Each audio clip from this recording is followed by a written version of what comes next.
안녕하세요. 이명기 목사입니다. 오늘은 민수기 23장 묵상입니다.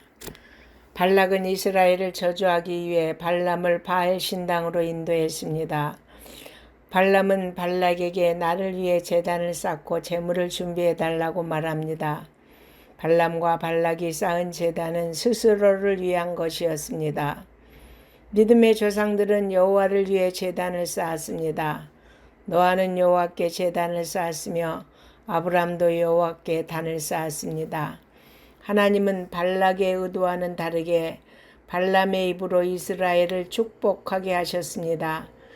야곱의 자손이 티끌처럼 많아졌음을 선포하시므로 하나님이 족장들에게 하신 약속이 성취되었음을 확인시키십니다.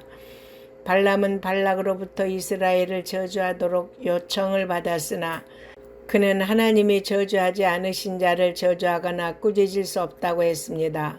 그뿐만 아니라 이스라엘은 열방과 구별되는 민족이며 다른 어떤 민족들과도 견줄 수 없는 민족이라며 감탄했습니다.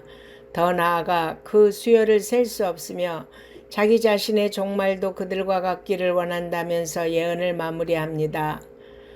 발람의 두 번째 예언도 첫 번째 예언과 유사하게 진행됩니다. 발락은 발람이 너무 광대한 이스라엘 진영을 보고서 겁을 먹고 저주하지 못했다고 판단해 이스라엘의 끝부분만 볼 수 있는 비스가산 꼭대기로 발람을 데려갔습니다. 그러나 발람은 하나님의 강권적인 역사로 인해 첫 번째와 마찬가지로 이스라엘을 축복할 수밖에 없었습니다. 거짓말하지 않으시고 후회가 없으신 하나님이 이스라엘에게 복을 주셨기에 그 어떤 점술도 야곱을 해할 수 없고 그 어떤 복술도 이스라엘을 해할 수 없다고 했습니다. 바울은 하나님의 백성을 그리스도의 사랑으로부터 끊을 것이 아무것도 없다고 선언합니다.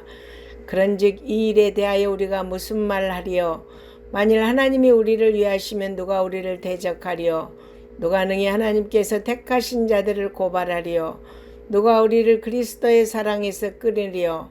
환난이나 공고나 박해나 기근이나 적신이나 위험이나 칼이랴. 그러나 이 모든 일에 우리를 사랑하는 이로 말미암아 우리가 넉넉히 이기느니라.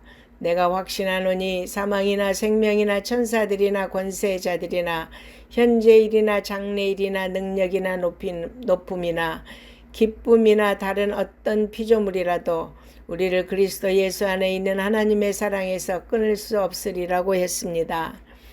예수 그리스도의 은혜 안에 있는 자에게는 사탄의 어떠한 저주도 주문도 효력이 없습니다.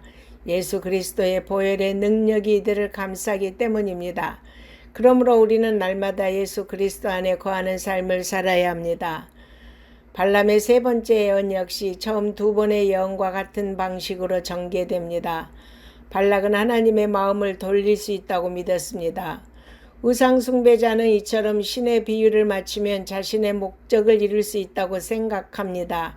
그래서 발락은 끊임없이 제단을 쌓습니다. 발람은 이스라엘을 축복하는 것을 하나님이 좋게 여기심을 보았기에 이번에는 점수를 쓰지 않았습니다.